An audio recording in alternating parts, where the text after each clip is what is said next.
Okay, thank you. That's like having a crowd that leaves whenever you're the next speaker. Makes you feel real popular. Then you know people there like to hear you. Anyway, this is results of 7 years of economic data collection and analysis we've been doing of organic dairies in the Northeast. As far as I know, no one else in the country has been doing this for 7 years and they continue to study the same area. Okay, we all know a little bit about organic dairy in Vermont. Vermont's a small state, so we like to boast about something. So we like to say we probably have one of the highest concentrations of organic dairy farms in the country, about 20% of our dairy industry. We don't have as many organic dairy farms in New York, but concentration-wise on percentage, we have a lot more. We have about 210, but we have about 20% of our dairy now is organic dairy. But it's only about 4% of the milk production, which probably shouldn't surprise anyone, and you'll see that a little bit later. In the 1980s, we got into some people having dairy farms. What's a certified dairy farm? There weren't any standards in 1980. By the late 80s, there were. We see emergence of a new sector, and it's grown tremendously in Vermont from 2 certified organic farms in 94 to over 210 today. It's been a great growth. We've seen a little bit of a lax in the last 3 years, but now it's starting to grow again as people are taking on more farms. Too many buttons here. As you can see, as we've seen our conventional dairy farms going down, our organic farms have been going up. It's really kept a lot of farms in business. Okay, early 2000s, organic is starting to grow. Do you hear how much money they get for their milk? They get over 20 bucks a hundred. Wow, I wish I got that. Well, what's their cost of production? I have no idea. You go to a lender. Well, do you have any data for me to go with? No, nobody had any. Oh, I'm not. No, we're recording it. Oh, well, no. but he's speaking possibly louder than with the mic, so it's not terrible. Commercial. Now you have to lower your voice. No, Don't scare us. no, keep going. You're doing great. You're doing great. Okay, where was I? Okay, essentially come down to the lenders. How do we loan money to a guy that wants to transition to organic dairy farming? Because we have absolutely no idea whether he's going to make any money. They like data. Well, there wasn't anything out there, so a couple of us got together with Maine. Rick was part of it the first swing around, I believe, and we decided we're just going to go out and we're going to do our own data collection, and we got to set up a study for it. Funded a little bit with UVM hedge funds, also the integrated organic program. We got a grant from that with support from the Vermont, NOFA Vermont, as well as from Organic Valley. We went out, we paid the farmers for their data. It's their data. I'm asking for 2 to 3 hours of their time to sit down with somebody and go over their personal financial data. They deserve to be paid for their time. And so we got experienced extension people that knew dairy, that can read between the lines, knew how to deal with farm finances, figure out what personal expenses might be hidden in there, and we went out and we gathered the financial data. What did we find out? Well, starting out with, we want to know, is it profitable? How does it compare to conventional? Is it exempt from some of the commodity pressures? What are these production costs? We started out with 30 farms in 2004. It's varied through the years. We took a drop in 2007 because Maine didn't have anyone to go out and collect the data from the farmers. You know, it's easy to get some financial data, but if you don't go to the farm and actually sit down with the farmer and make those accrual adjustments in the balance sheet, I have a real question of how accurate some of that data is if you don't get it that way. This past year, we had 31 farms in Vermont in the study. There's always a problem when you're looking here. Is an organic dairy farm the same as a conventional dairy farm? Well, kind of yes, kind of no. They're both producing milk. They both use a tractor, but there's a lot of dissimilarities. And whenever you look at these farms, a lot of times we have to take a look at it on a per hundredweight basis, on a farm basis, on a per cow basis. Ultimately, the farm is trying to make enough money to pay for the family cost of living for the operator. If I can make 40,000 bucks off one cow, I'll milk one cow. But if I only make $10,000, I need 4 cows. And if I only make $500 per cow, I need 80 cows. But ultimately, I'm after that family cost of living to pay for the owner-operator. This year, as we look at 2010, we see a wide variation in our herd size, but a big difference right around 40 to 50 head. Our average this year was about 55 head per cow. Median, though, was only 51. These farms tend to be smaller than your conventional farms, much conventional. The average herd size in Vermont right now is about 140. That's about the same as what it is in New York. Pennsylvania has a smaller herd size. And anybody that's been to Pennsylvania, I grew up there, knows right away that Lancaster County has a big impact on that with the Amish and the Mennonites. Pounds of milk per cow. Our organic dairy farms do not produce as much milk per cow. Is it due to the fact that they're grazing? Well, that might be part of it. It might be due to the fact that their feed is twice the price of conventional feed. That might be part of it. We do have farmers, though, that produce organic and say, you can make money feeding grain to organic dairy cows. We have a couple herds that don't want to feed any grain. So we have a different variation in theories among these cows, but mostly we see most of our milk production running from this 10 to 14,000. We do have a few herds up here that are really making some money and making milk. And we have some that make milk and don't make money. That's the problem in the conventional thing. You can produce lots of money. Not lots of milk, it doesn't mean lots of money. Debt to asset ratio. Where are the farms that were going into organic dairy, the ones that were deep in debt and decided they had to try something else? I think it's more the other way around. It is farms that were in business and had a low debt to asset ratio, which means they didn't have much debt, and they didn't want to take on more debt to stay in the conventional treadmill. They've gone to organic. The vast majority of our farms have at least only no more than a 30% debt to asset ratio, meaning that they own 70% of the farm. There's a lot of farmers out there that would love to own 70% of their farm instead of the bank. So we don't have a high debt situation. Okay. Net revenue. Now we're getting to the bottom line. What are these farms making?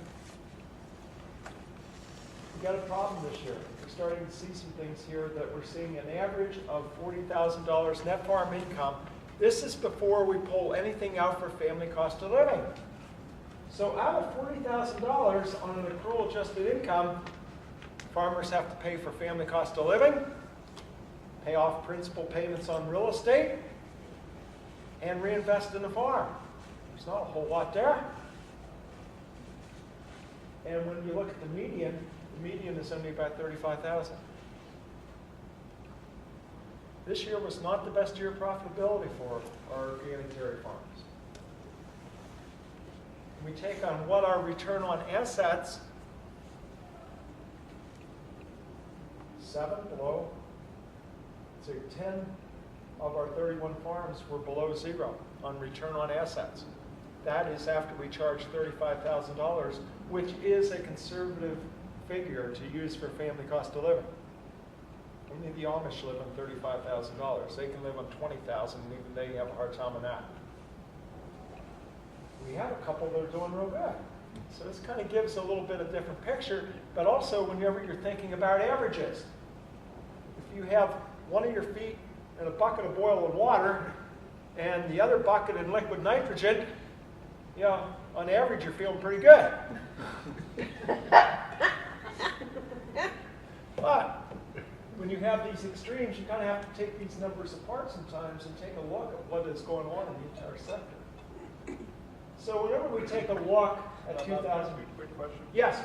I'm actually an ecological economist, and I'm still not quite sure what return on assets means. You take up the value of all your assets. You got $500,000 invested in your farm and your machinery and your equipment and your cows. If you had that $500,000 in anything else in Wall Street or somewhere else, you should get a return on that money above what you pull out for labor. So this is the profits above after paying for the family labor that's provided to them. If you're not making anything, why do it? That's a hell of an investment for something that is at risk.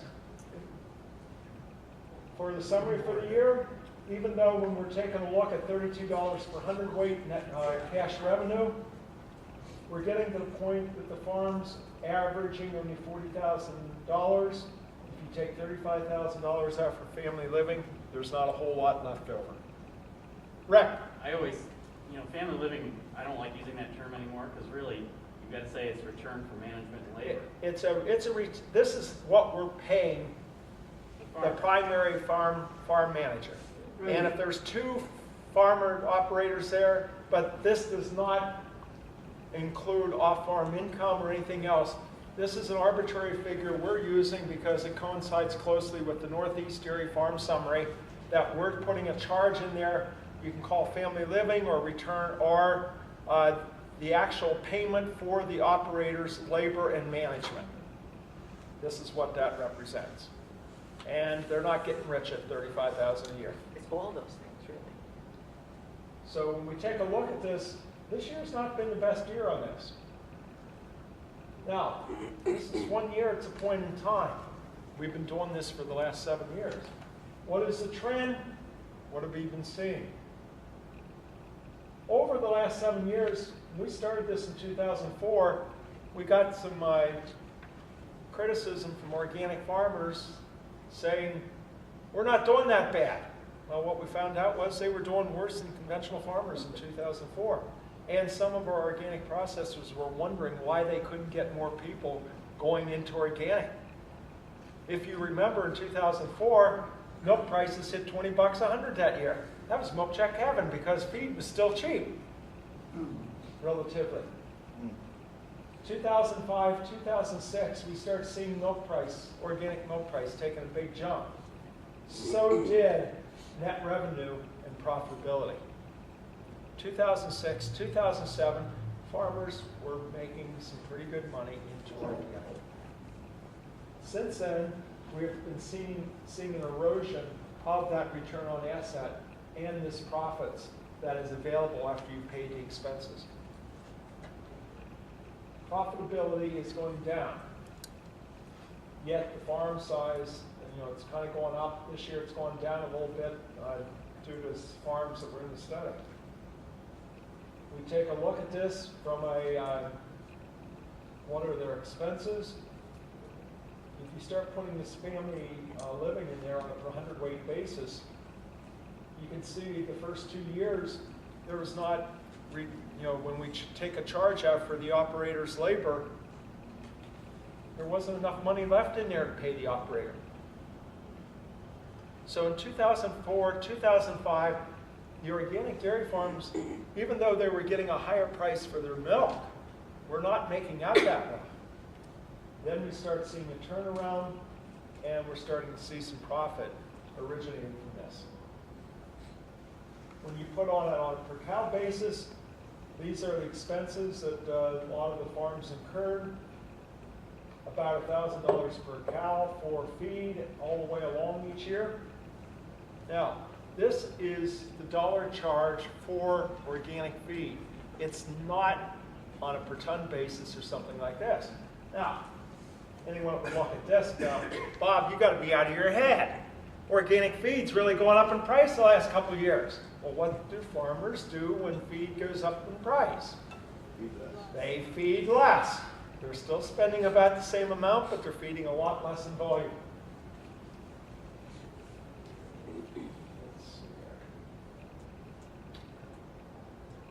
Here, the same charges here on a per hundredweight basis. But one of the things that we're seeing over the last 7 years is we're seeing some bigger farms getting into organic. We are seeing milk production per cow holding fairly steady. We are also seeing that this net revenue, which went up tremendously in 2006, is starting to erode with the milk price not picking up as much as it did. So we're seeing net revenue and a decline in 2010. Folks, whenever you talk about sustainability, if you don't pay your expenses, you're not sustainable. You have to pay your bills. is organic dairy sustainable if we're in a trend of declining profitability? Here's an example of two of our best farms that were in the study this year. Farm number one, I'm going to call a revenue maximizer, and the second one I'm going to call a cost minimizer. Now, we take a look at several things we take along here. Our cost minimizer, right about the typical production. Jersey herd gets a lot of those bonuses for quality, butter, fat, protein. Not much extra revenue per cow. Doesn't use much custom labor or custom equipment. Feed cost, right about the average. Labor, primarily family labor. Repairs, this guy, I can't figure out, he doesn't even put any household expenses in the repairs. Total expenses, $1,000 down north. So his net revenue is coming in from his expense side. The other gentleman, this couple here, makes more milk, and they get a little bit higher price, but they're going for the revenue. And if you look at their expenses, a lot of their expenses are higher than average. This team is they're going to make the milk so that they can make the revenue. But they're eating ramen noodles. The family living is very low. No, the family living is on a per cow basis, but you've got a lot more dollars to work with. It's still coming out to $5,000 a year. But see, when you got 60 cows, you only need $583 per cow. When you got 48 cows, you need a lot of money from each cow to contribute toward the same family living. So Okay. that family living was based on your $35,000. That was based on $35,000. There again, if you have more cows, you need fewer from less cow to support your family living. When we look at conventional, here's over 2 years. 2009 was a disaster, but yet in 2010, the conventional return on assets came out a little bit better than organic. As we look over the years, as we look at milk sales per cow, and this is pounds of milk times the milk price, organic is a lot more consistent. We have this price bouncing around for conventional because our conventional milk prices bounce from 20 down to 12. Volatility. Purchase feed cost per cow, how much they spend on per cow. Again, we have a little bit difference in fluctuation, but the organic are spending more for purchase feed on per cow. I put this in as something to look at. Our similar sized conventional dairy farms are spending a lot more on fuel than your organic dairy farms. I think they make more trips off the field. Another characteristic is that more of them raise corn silage, which is a very fuel intensive when you come to harvesting. Bob, you're conventional or confined conventional? They are conventional within the northeast region, which means there's probably some confined stall barns in there, some free stalls, and even probably a couple small milking parlors. But not Maybe grazing. And they may be grazing and they may not be grazing. I know nothing about their production practices. Okay, profit per cow. 2004, again, conventional was better. Organic better in 2005. 2006 was great if you're an organic. 2007, we saw conventional, but then they went to the pits, and then we saw their profit per cow coming back up. Now, when you took a look at return on assets, though, this is what happened to conventional with the volatility that you have in the organic and the conventional milk prices. It's one reason people like to be organic, because it's more consistent. You have contract price and you know what you're going to get. So, what's going on in New England? What we're seeing is our farmers over the last 7 years, they tend to be younger, more educated. They use more grazing, but they have to. Are they raised any grain that is involved in our study? You ask them about organic production, we're glad we're there. Would you go back to conventional? No way. They don't want that volatility, and most of them believe that they would not be in business today had they stayed conventional. So organic, it fits the size of the farms in New England. A lot of our farms can't go conventional. They can't get bigger. So it's a thing here. 2009 was not a good year with the quotas for the organic farms, but yet the conventional farms are very envious of how organic was able to manage that during that time period. They would like to have something like that in the conventional market. Where's profit heading? I don't know. If it continues to decline, how are you going to convince more farms to get into organic, and how are you going to replace the ones that are there now? Are there more good times to come? Good question. So it fits population, it fits the thing, and I've been talking here from a national perspective. I think it fits the Northeast. Dairy Economics 101, organic dairy is a commodity. It is a business that requires a lot of investment in land, cows, and equipment. You have to have a return on it if you're going to invest in it. If you're going to be in this business, you have to make some money. Where is 2006 going to be the good old days? Times are changing. One quick little point. When milk prices go down for conventional dairy farms, organic would have been a lot worse in 2009 if it wasn't for one thing. When milk prices go down on the conventional side and dairy farmers qualify for the government subsidy of the milk income loss contract, guess what? Even though milk price did not go down for organic farmers, they qualify for that. And that it can add up to many thousands of dollars of income in a year like that and help organic farmers through 2009 as much as it helps the conventional. I spoke too much. Didn't have anyone to throw to me in a second. So, thank you, Bob. Maybe one or two quick questions while we get our next speaker set up. Sir. Do you have do you know what percentage of 2009 organic farm income was the MILC program? I can probably go back and look it up. That would be really important to know with the Farm Bill coming up, because it's on the topic, you know, it's up for discussion. It was an important sector. What is hard to flush that out sometimes is because the farmers get 1099 for all government payments, and a lot of organic dairy farmers have gotten a lot of NRCS money the last couple of years to help put in fencing and help set up pastures, and so that's into their income also. Yeah. And unless I could pull that out directly, we kept it about, we couldn't pull that out. Unless I knew it was cost reimbursement. If someone spent $5,000, they got $5,000 grant for it, then we took both those out so it didn't influence the figures. It would just be useful info, I think. Okay. Did I see it? How much overlap is there from every year with people that you study? Do you never study the same two growers? It's about 2/3 of the same farms in there every year. Does anybody ever get their data and just like, I quit? Like, they're, they just see the numbers? I don't think anyone's quit besides the This past year, we closed their number in Maine, but gone back to conventional. And there again, we had the condition in Maine where they lost part of the market up there too. What is going to happen is it's going to be more and more difficult for the small farms that are located in the Northeast Kingdom and they're up a mountain valley and back this gravel road and stuff like that. When people were doing it a couple of years ago, they didn't get charged for hauling. Now they're getting charged for hauling.